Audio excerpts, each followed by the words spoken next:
معزز خواتین و حضرات، السلام علیکم ورحمۃ اللہ وبرکاتہ۔ میں امید کرتا ہوں آپ لوگ خیر و عافیت کے ساتھ ہوں گے۔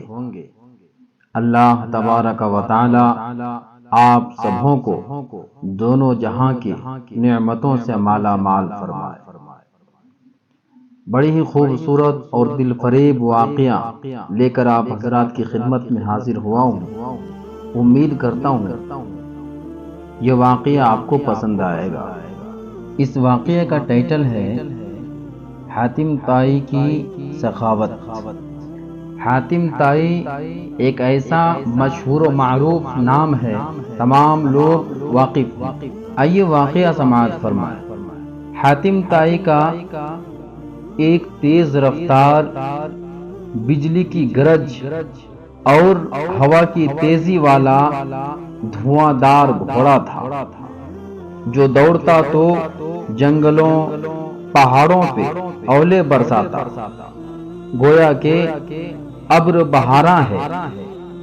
دوڑتے ہوئے ہوا کو بھی عاجز کر کے پیچھے چھوڑ دیتا، یہاں تک کہ شاہ روم کے سامنے اس گھوڑے کی تعریف ہونے لگی کہ حاتم طائی کے پاس ایک ایسا گھوڑا ہے جو جنگلوں کو ایسے طے کرتا ہے جیسے کشتی پانی کو، اور اس کی رفتار سے زیادہ کوا بھی نہیں اڑ سکتا۔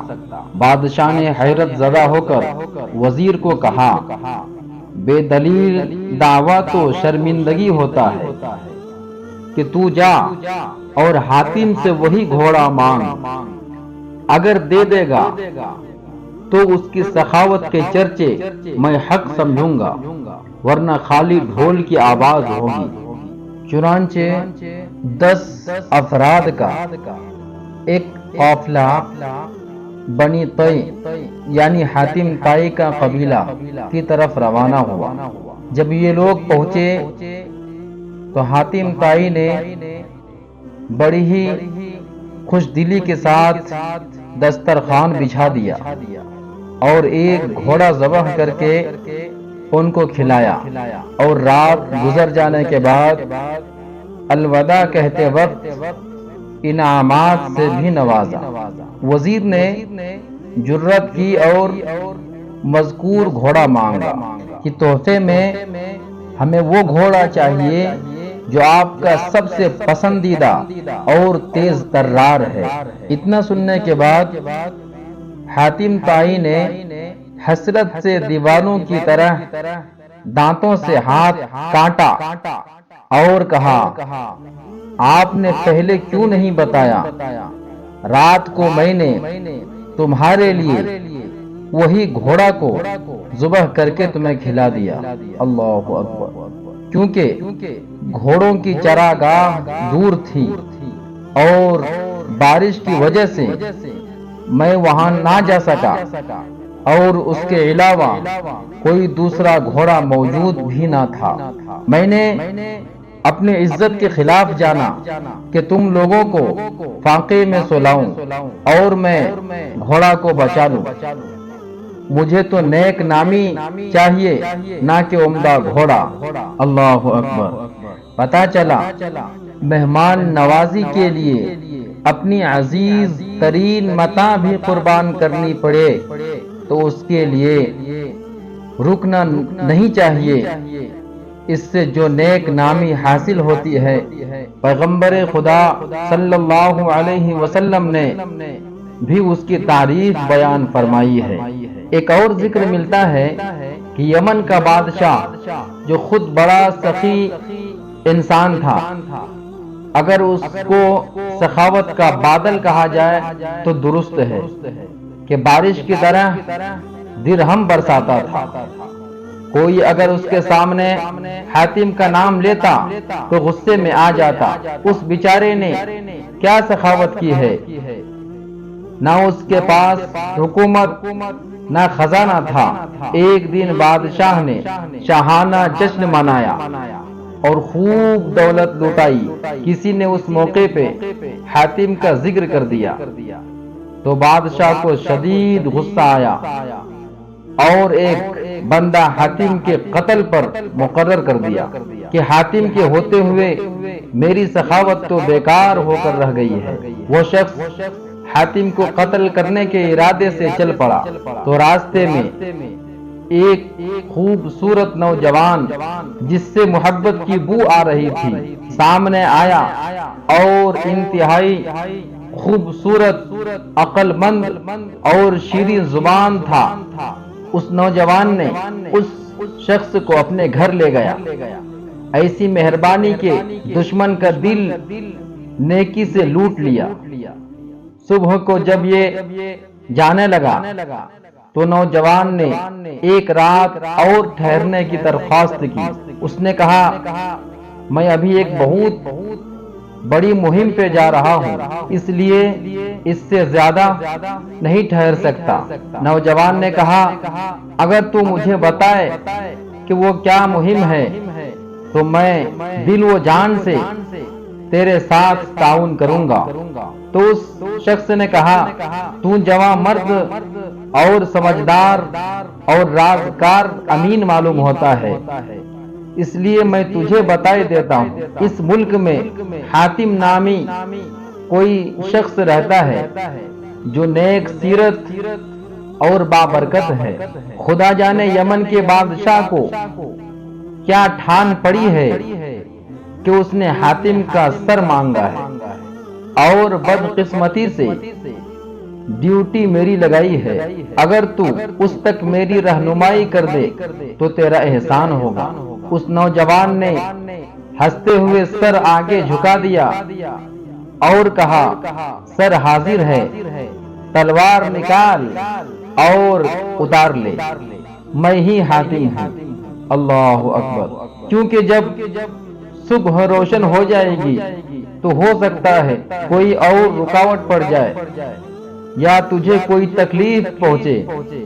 حاتم کی یہ مردانگی دیکھ کر وہ شخص قدموں پر گر گیا اور اس کی چیخیں نکل گئی۔ کبھی اس کے ہاتھ کو چومتا، کبھی پاؤں کو چومتا، تلوار پھینک دی اور سینے پہ ہاتھ باندھ کر غلاموں کی طرح کھڑا ہو گیا اور کہنے لگا اگر میں تیرے جسم پہ پھول سے بھی ماروں تو مرد نہیں بلکہ میں ایک عورت ہوں۔ اس کی آنکھوں کو چوما اور یمن واپس آ گیا۔ بادشاہ نے چہرہ دیکھ کر پہچان لیا کہ کوئی کام کیے بغیر ہی واپس آ گیا ہے۔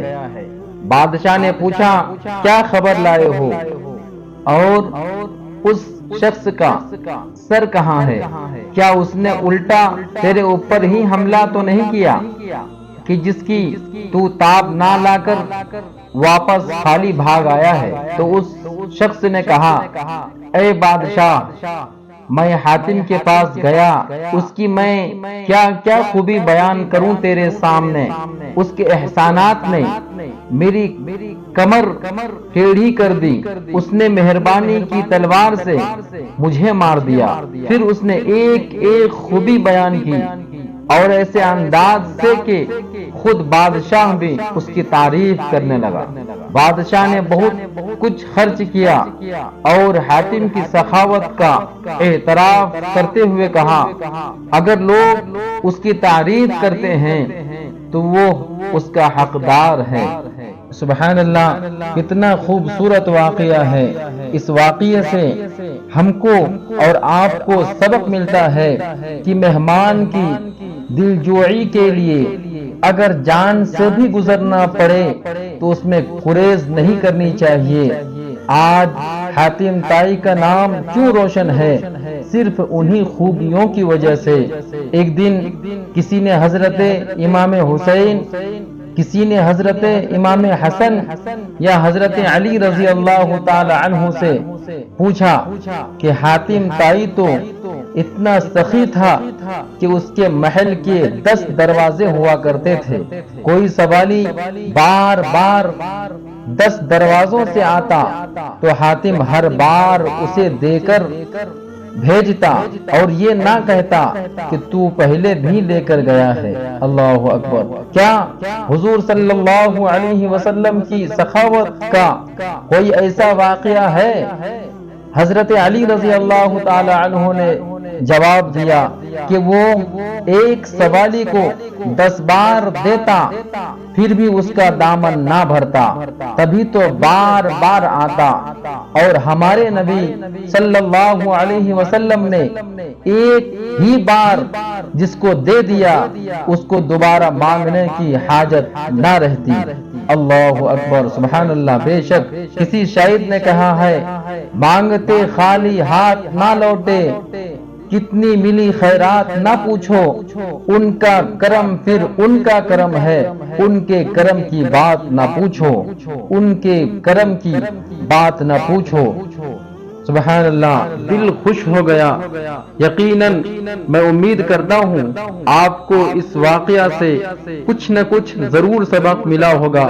اگر آپ کو یہ واقعہ پسند آیا تو برائے مہربانی اس چینل کو سب سے پہلے سبسکرائب کریں، ویڈیو کو لائک اور شیئر کریں.